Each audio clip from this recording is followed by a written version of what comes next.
All right, popping back in for another segment. So we've all been a witness to greatness and maybe the deterioration of a very good and maybe even great fighter in Errol Spence. So now we want to look to the future and see what are the kind of logical next step in progression for each of the fighters. We're going to start with Terence Crawford. We want to give him his due and really see what's up. So part of it is that there is a rematch clause that Errol Spence can exercise. He's talked about he wants to do it at 154. I think it's a little bit at kind of like grasping at at straws, trying to find something like, well, maybe if I'm a little bit, but there was to me, No, it ain't up to him. He lost. It ain't up to yeah, him. yeah, that's a good point. But it's If you somebody want to who fight, if you want to fight Crawford again. yeah, somebody who cares about him and do that. I wouldn't go right back into that fight. But let's start with the casual Rand. So what do you think are the next kind of steps for we're just gonna focus on Terence Like, for right now. like y'all just mentioned, I don't see. I mean, even though like Arrow was like, even in the loss in the ring, he was like, "Yo, I'm gonna exercise my rematch clause." And then even after in the post-fight interviews, he said he was gonna do it. But now I'm like, I'm not making excuses, but I'm just talking about what's coming out after the fight. They were like, "Hey, maybe Terence Crawford did do some damage, like some neurological damage after the, you know what I'm saying, post-fight." So I think Arrow need to take some time off, you know what I'm saying, figure some things out. And like if Boots do get a fight, I think it should be against Arrow versus Yeah, Crawford. you're talking about Arrow, but what's next for Crawford? We're gonna get to No, Errol. no, I'm about to switch over the I was Crawford. about to say you talking all Arrow. So Crawford for Crawford, I don't think is Boots. I think he runs through Boots. The only thing that I can say is like to box Charlo in, he can go ahead and knock off Zoo and then box Charlo in to fighting him for the undisputed. I think if he try to chase him now, and if Charlo doesn't want him right now, he's fighting Canelo, and then he can always come back and be like, "Yo, I have a mandatory against Zoo." So that'll put Bud on the shelf for over a year, and if he's true to where he wants to be, he don't like sitting more than a year for a fight. So if I was Bud, I would press the fight against Tim Tszyu. So when Charlo comes back down from fighting Canelo, he'll be like, "There's nobody else but me for you to fight. So let's go ahead and get it." And then that fight right there, I think makes Bud the greatest boxer of all time. Of all time. I mean, Come on. If he wins, I guess. If he beats as far Charlo, as accolades go, I mean, it's all about belts. You know what I'm saying? Like if we like when we arc about, it is. Not all about belts. So strength of opposition. If it's all about belts, then Manny Pacquiao is the greatest of all time. Right. Because Pacquiao he was division. But he was never undisputed 3. But he went through 8 weight classes. When we talk about pound for pound, okay, you got a belt. Okay, you get a belt in 8 divisions. Okay, that's great. That's a great accomplishment. But if you undisputed in 3 divisions in the 4-belt era, that shit will never happen again. I know, but the caveat is the 4-belt era. Like there's been like when you think about Henry Armstrong and other people like that. The only difference was it wasn't a whole. It wasn't 4 belts. It was wasn't only all these other belts that belts. people had. Yeah. But not only that, but Bud doesn't have a Morales or a signature Juan Manuel Marquez. But the argument can be Pacquiao's got like, Hall of Famers on his resume. Spence, you telling me Spence ain't going to be a Hall of Famer? I guess we'll see what happens after this. I don't know. Anybody can get into the Hall of Fame in boxing, though, right? So maybe Porter. If what's the announcer over in? I don't know about no damn Porter. You talking about Bradley? Yeah, I don't think Bradley got in the Hall of Fame, then Porter can get in the Hall of Fame. No, I mean Spence. Bradley But was Bradley a champion at 140. Bradley was a 2-division champ. And he got credited with a win over Pacquiao. Yeah, Bradley is at least a multiple division champ. If Spence don't go up to 154 and win belts, and I think there's a very good chance he goes up there and does not win any belts at all. I don't know that Spence is a Hall of Famer. I think he's a Hall of Famer. Three belt champion gives you Hall of Fame to me. I think he'll be able to get in. Yeah, but I get what you're saying though. I mean, look, 2-time undisputed in a 4-belt era. I mean, yeah, as far as the accolades go, yeah, it's going to be tough. People would be able to argue that for Crawford, right? Especially if he knocks off Charlo and becomes a 3-division. And then to like counter the arguments that most people are going to say, like if Inouye does it, now Bud is doing it in the glamour divisions. You know what I'm saying? It ain't like right, but that has nothing to do with strength of opposition, though. That's got nothing to do with true. But if you got it at 108, 110, 116, people are gonna be like, all right, yeah. No, we can. No, we can say what you at 140. You know what I'm saying? 147. Yeah, but 150, 154. Oh, come on, man. That holds a different weight. Yeah, but it may in the eyes of some people, but the division. And there's only one glamour division. Is not determined by the division. And there's only one glamour. Randy, these are the glamour divisions, right? It's you can maybe claim featherweight, and right now it's like lightweight. Then there's welterweight, and then it's middleweight. 154 hasn't been seen as a glamour division, and 140 hasn't been seen as a glamour division. Like the glamour divisions, like those are the glamour. Those are labels, right? Those divisions, the strength of opposition is not determined by your division, right? So yeah, sure. Crawford is going to have a ton of accolades, especially if he goes up there and he beats Charlo. That's not going to put him over guys like Floyd and Pacquiao, who fought much tougher opposition throughout the course of their career, fought way better fighters. There are way more names on those guys. The guys that Floyd beat have got more accolades, not more accolades than Crawford, but it's just going to be tough, man. Crawford's already in the Hall of Fame, right? He's already in the Hall of Fame. Yeah, he's definitely in the Hall of Fame. But greatest of all time, yeah. That's and before that, if somebody would have been like, yo, you know, if Terence Crawford, if he beat Errol Spence and Jermell Charlo, he gonna be the greatest of all time. Everybody would have been looking at you like, nah, how does that? No, like nobody would have said that. But getting back to the topic here, you saying go up and fight Zoo is what you're saying. Go up. Yeah, and I say go up and I don't think I don't agree with the kind of Ennis the whitewash. One is Ennis is a younger, fresher, faster, more dynamic fighter. Then I just don't. The fact that you think that he's gonna whitewash Ennis, I don't. Yeah. I don't see that shit either. I don't think he whitewashes, but I think he fights. I think he beats him. I think he beats him. It's a tough fight. Like that's a young, strong. That's a 50-50 fight. That's Spence Crawford. That is not a 50 fight. That is not a 50-50 fight.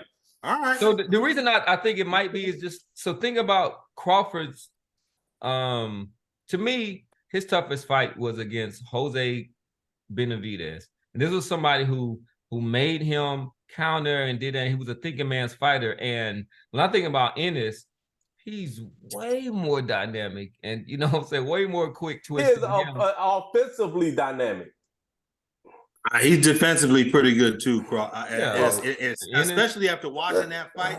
They're going to have a lot of respect for that dude, especially after Ennis. The last watching that demolition. The Ennis team is going to go back and look. We're going to a fight with Crawford.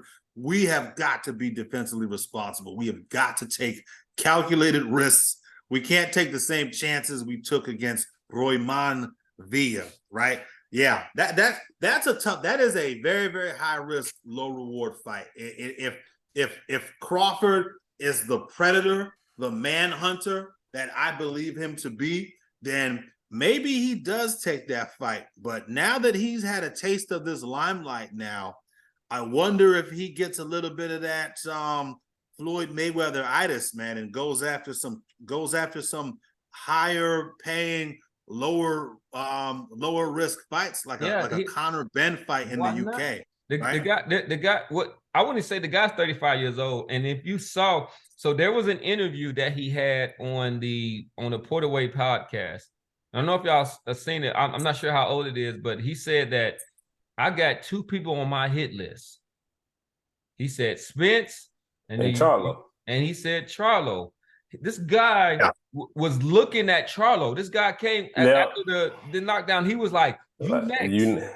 And Al Heyman came to the rescue and said, "Nah, we're not doing that. You go up here and fight Canelo." So he tic-tac-toe blocked that one. No.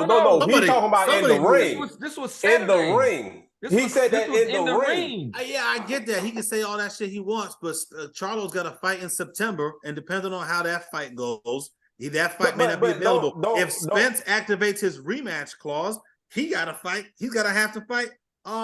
He's going to have to fight Spence. Yeah, but that's disingenuous if you've been like, Al Heyman came to protection. Man, you know what I'm saying? The fight was, the Canelo fight was coming, and it was supposed to be Jamal. Jamal the one who backed out of that.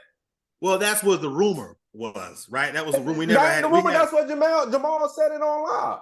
Jamal acknowledged he was inebriated. He was super inebriated when he said it, but he did acknowledge that he was just like, I let my brother take the fight because I'm gonna do the. But he was also saying it like his brother was gonna get beat, and then he was gonna come back and like avenge that. I'm just but still, you know what I'm saying? Like in a prize fighting, he was saying sport, like only made sense. And we both gonna get paid. He was like, we setting up where we both gonna get paid. But it only made sense to them go over Charlo. I mean the Canelo. Even if Al Heyman didn't strategically try to block that fight, that's not the most feasible fight for Terence Crawford right now, right? That was probably one of the least feasible fights for him in Jamel Charlo. So that shouldn't be his 5, 6, 7 meter target. He needs to start looking at the 147-pound landscape, which is like who? Which is Thurman, like I said, like Keith Thurman. Keith Thurman been chopped. Well, Keith Thurman is the WBC mandatory, right? Keith Thurman is WBC mandatory. I wouldn't mind seeing him get beat up.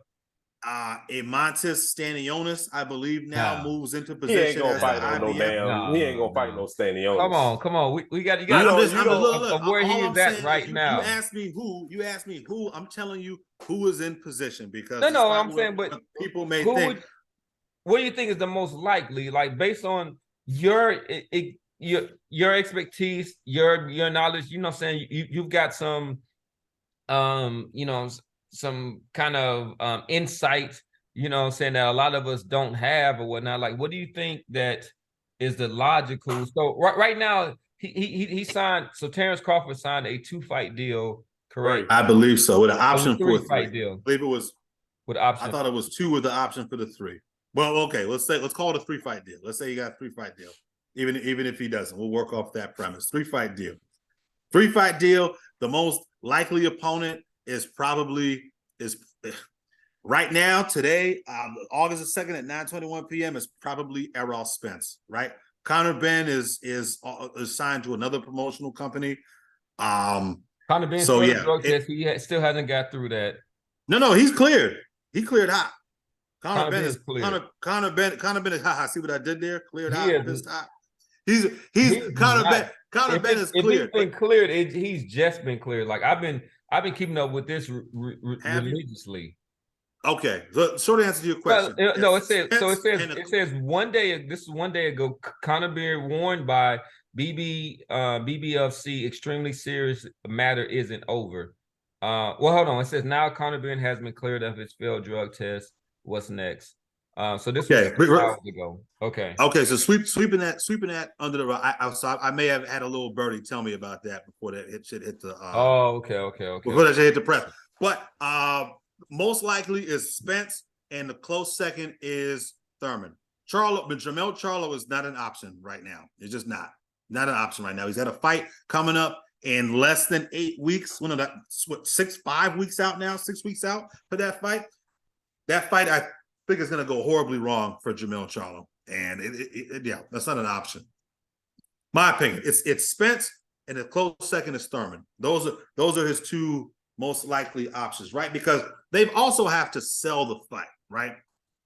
Like you said, Stanionis, I don't know how they sell Stanionis. That's gonna be a tough sell.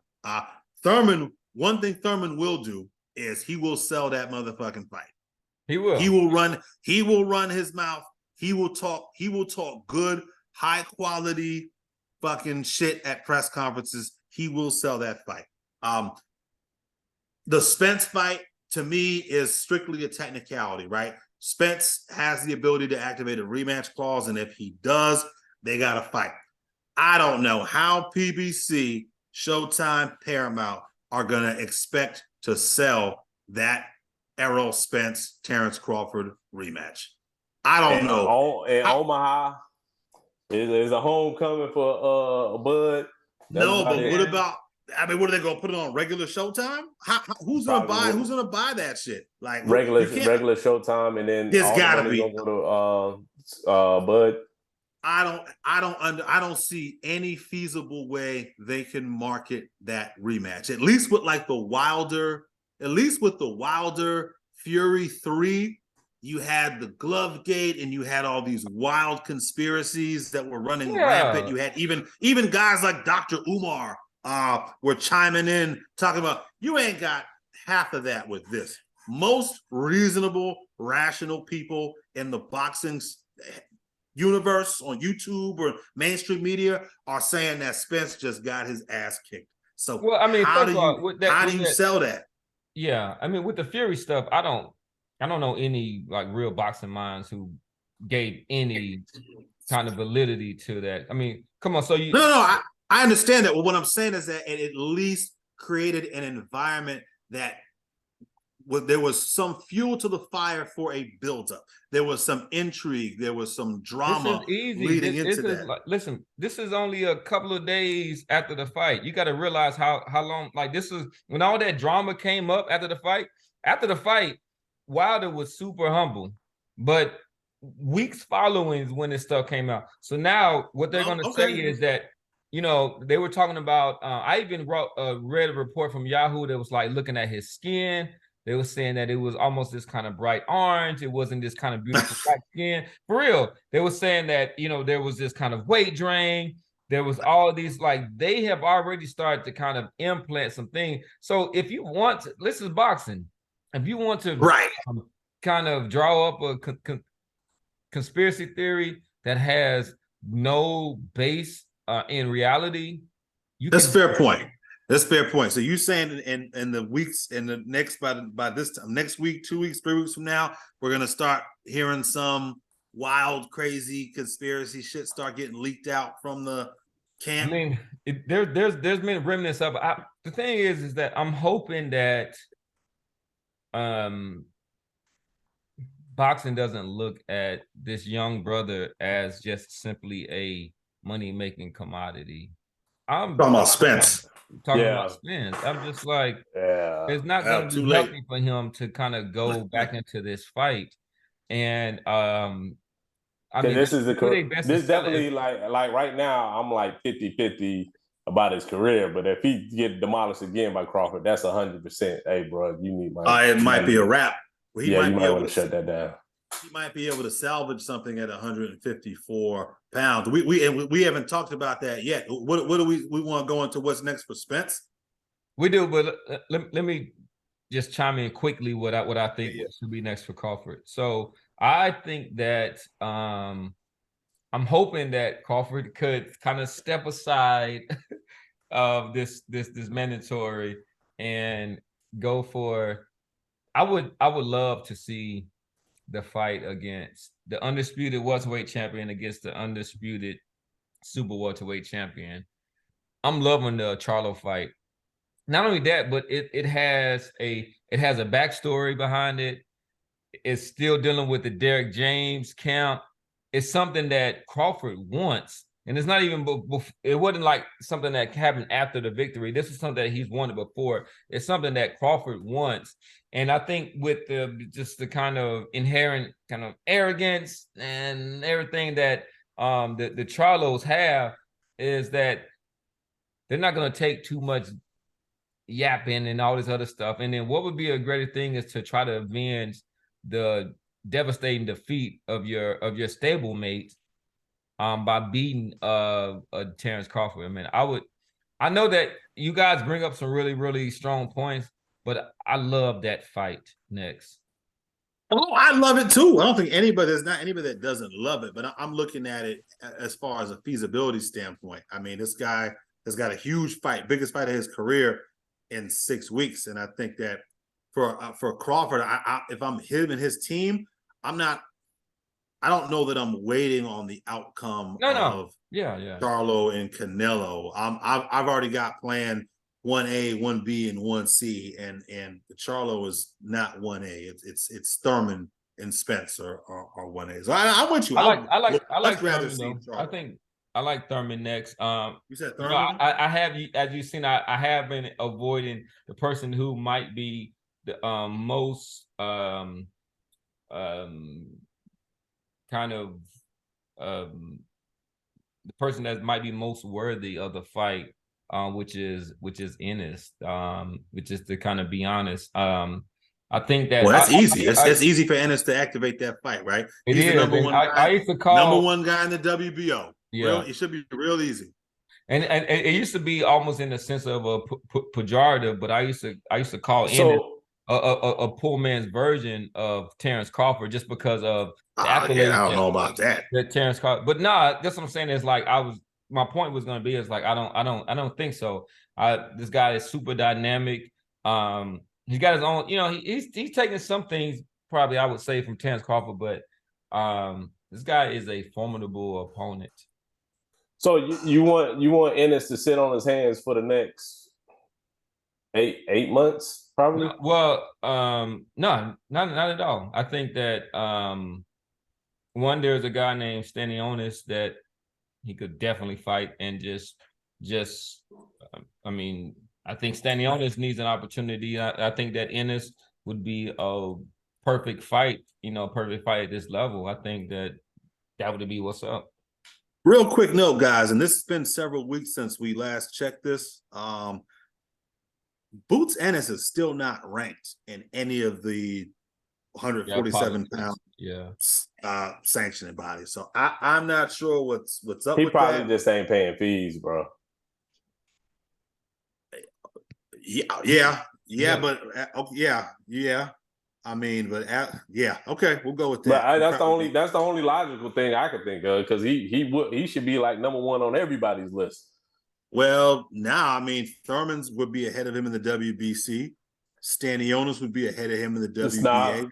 Stanionis already a belt holder, so he's not. It should be. That would put him ahead of Ennis in the WBA. A belt holder? He got it right here. He has that Reggie belt. The Tank Davis belt. Yeah, he's an interim, but I would say you can't be ranked. Like, you ain't. Oh, okay. What I'm saying is that if Ennis were ranked in the WBA, he would be behind Stanionis. He'll be number one though. Like, he'd be in Virgil Ortiz's spot, because Virgil Ortiz which need would to be still be behind Stanionis. Still be behind Stanionis. Yes, so he should be fighting Stanionis. He should be fighting Stanionis next. So the IBF, there's nobody. There's no number one rated guy. There's no number two rated guy. Cody Crowley is number 3. I'm guessing that Al calls the IBF, and when they cut a check, you'll see Ennis jump into the number one ranked at number in the IBF, I guess. Alexis Rocha is 1 in the WBO. This is bizarre. I'm surprised nobody has brought this up. I haven't heard Ness on the Boxing Voice, who usually tracks this stuff pretty well. That's one thing Ness is good for, is the politics. And I have not heard him bring this up. Maybe I'll call him. Maybe I'll call into the show or drop a super chat and ask, because this is bizarre. No Ennis in any of these rankings. It's Stanionis. Based on these rankings, it's Stanionis and Thurman who are in position. Alexis Rocha is a Golden Boy fighter last time I checked, so he ain't in position. So, but what's next for Spence? What does Spence do next? Man, it's not retire, but we're not going to jump out the window and say nah. I mean, but you know what I'm saying? It's just hard to digest saying that he activate the rematch clause after the performance that we saw. But and then, like you said, it's not up to him if it's at 154 or 147. So if he can't get Bud at 154, then I would not. It's time to lick your wounds and move on if you're able to move on. Also, there'd be no belts at stake at 154, right? It'd be fighting just for pride. I wouldn't. Yeah. At this time, it's pride for this and money and get back. But his chance of being undisputed at 147 is done. So what does he do next? It's just his only choice is to hope that Bud will take the rematch at 154, or if he doesn't, he needs to just try to find somebody at 154 to like get his feet wet at the weight class and see if he can if he can move this, because I don't see anybody that set up for him to just the walkthrough at 154. Maybe no. Not Fundora, because he gonna get hit against Fundora. Yeah, not Fundora. Maybe Austin Trout, just to get him in there. I'm sure Austin Trout will suspend his illustrious bare knuckle boxing career for that opportunity. They could dust him off. That I tell you what, might not be a good idea. He said Lubin. Yeah, Lubin can crack. Lubin can crack. I mean, very, very sharp puncher. And now he fighting guys his own size now. We saw what happened a couple nights ago when he fought somebody his own size. Now he won't be as weight drained. We don't know if any of his attributes are going to carry up to 154 pounds. And Lubin has been in there against the best guys at 154 pounds. And he's lost. Every time he's lost. You know what? He beat Jason Rosario. He beat Terrell Gachet, and he's beaten. He beat Jamonte Clark. Also, he beat Nate Gallimore. Also, when Nate Gallimore had. Those aren't the best at 154. I mean, those right, but that was when 154 was loaded. That was when 154 was like 12, 13 fighters deep. I mean, the point I'm trying to make here is that, even though I don't know some of these guys, I don't know. I just don't know. Maybe if Lara beats Garcia, and I expect Lara to beat Garcia, maybe he goes up and fights Lara, who is 40, who is on BoxRec says 40, but I'm sure his actual birth certificate in Cuba says 45 or 46 or something like that. Maybe he fights Lara. Because the rest of these guys, like I said before, Castaño beat his ass in the amateurs. It took Castaño all of those three-minute rounds. Castaño stopped him, I believe, in the amateurs. So there's a story there, right? It's something that's marketable, right? You can build that into a story. It's the whole Spence comeback and how Castaño was a dangerous guy. And Castaño, who's been sitting around for a year and a half now, right? Almost 18 months since Castaño got stopped by Jamel Charlo. So maybe that's a sexy enough opponent. I don't know, but Castaño's a tough out. 154 is the blue collar division of the sport, man. There's no glory or there's no glamour. There's no glamour up here at this division. This is just hard work and minimum wage up here. I don't know who the hell he goes. It doesn't. Trout is the safest fight that I can think of. I mean, Trout's retired. Like, when has Trout? He's still right. He must still be paying his bill because he's still ranked. The rest of these guys, I mean, Jack Kolkai, I'm sure Jack Kolkai will take that fight. Kolkai's a name. He's been in there with good fighter, been in there with Derevianchenko, been in there with Andrade. I mean, Kolkai's a name. Xander Zayas is out of the question for a whole bunch of different reasons, right? There's Vito Melanicki, right? That's a name I keep hearing different hardcores throwing around. I've never seen this kid fight, but apparently he's a PBC fighter, right? Vito Malicki. No, Anybody? I don't know. Man, Do not know. But yeah, now look, Lubin that's a dangerous fight. I like the fight against Lubin, but at this, I think that I'm not saying that he needs to really consider retiring, but I think he needs to think about cashing out at this. So I just think it should just be big fights. One of the things about Muhammad Ali that he said about why he always fought the toughest fights and stuff during that era, he was like, man, on any given night, if you have a bad night, you could get beat by one of these heavyweights. And he was like, so I might as well fight, when the top of the top, what I'm saying, in the upper echelon. And then so I think that Spence should take on that same thing. I think that he could I think Lubin would be a tough fight. The thing is that their camp has some like previous experience with him, right? So was it Jamel or Jamal that slept him in the first couple of minutes? That was Jamel. That was Jamel.